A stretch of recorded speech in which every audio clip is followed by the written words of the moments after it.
Hi, and welcome to this video. My name's Lenny, and today I'm going to review the Behringer PowerPlay P2.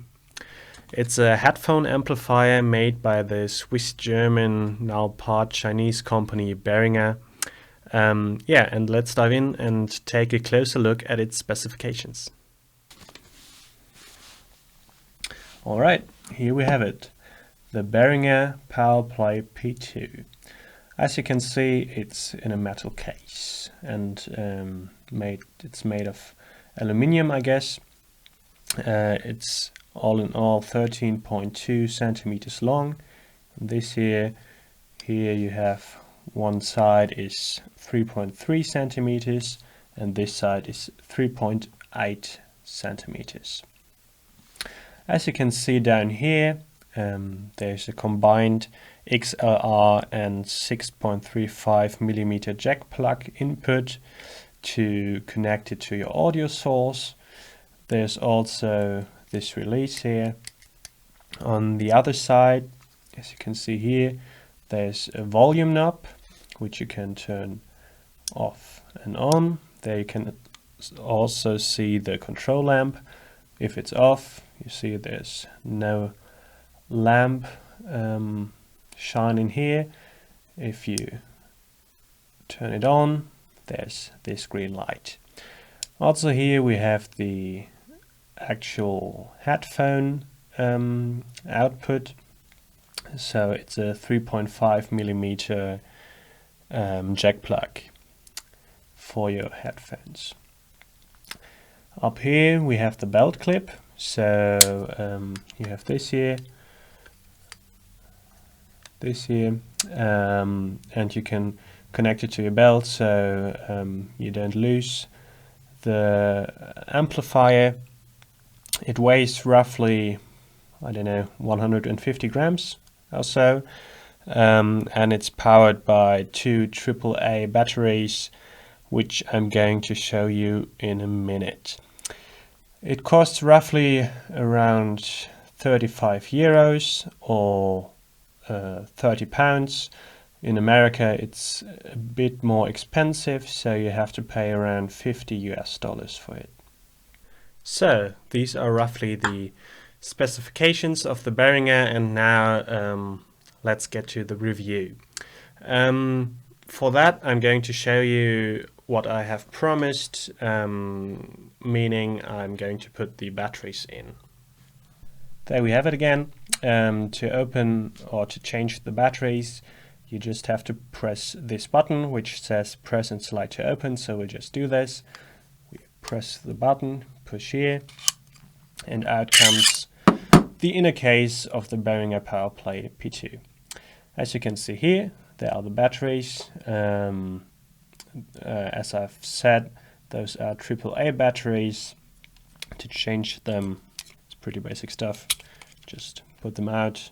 You have the polarity here.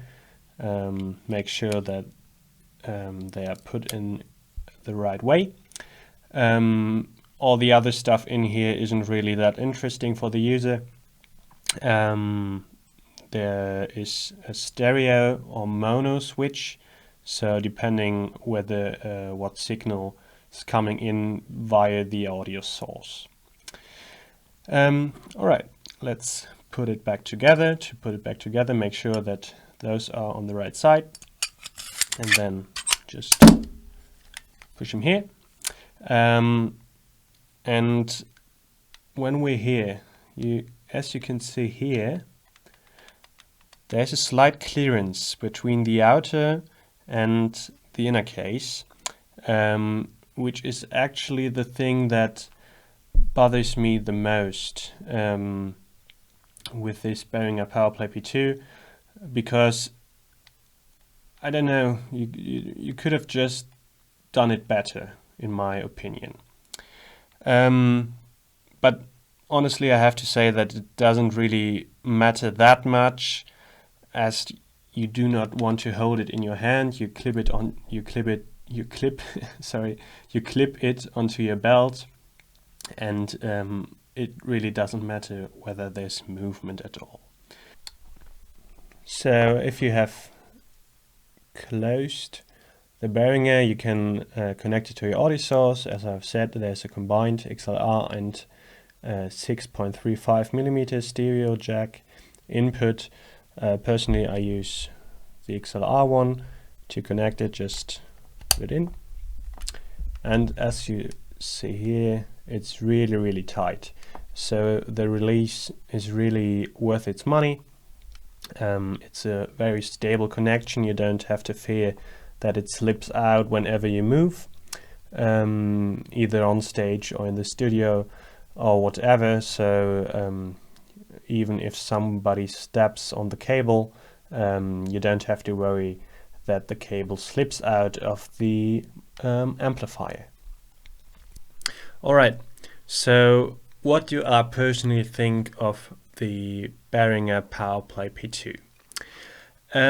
Apart from the slight clearance I have already shown you between the inner and the outer case, I'm really happy with it. You get quite the clear sound. I used the amplifier both with my Behringer studio headphones and just my normal in-ear headphones by Marshall. It's not for in-ear monitoring. Those are really normal headphones, and they both sound really good. I personally don't hear any difference to being connected directly to the audio mixer or audio input. So it's a really clear sound, and what's basically more important for me, it's really easy to use. It's straightforward. You put in the batteries and you're good to go. The battery life is, I don't know, around 12 hours. You don't really test it because you're on stage and you turn it off and on again. If you use the amplifier, make sure that you have batteries with you, so you're not without any music during a gig. But all in all, it's really easy. And if you're on a budget, you don't want to spend any money or too much money on the alternatives, which of course I'm aware of, just go with the Behringer PowerPlay P2. It's worth its money, and basically it does what it's supposed to do. So all in all, if you thinking of upgrading your audio experience, just invest in a better audio source, in a better audio mixer, and go with the Behringer PowerPlay P2. Alright guys, thank you for tuning in. If you have any questions, if you have any comments, if you have any suggestions, just put them down in the comments, and see you in the next video. Bye.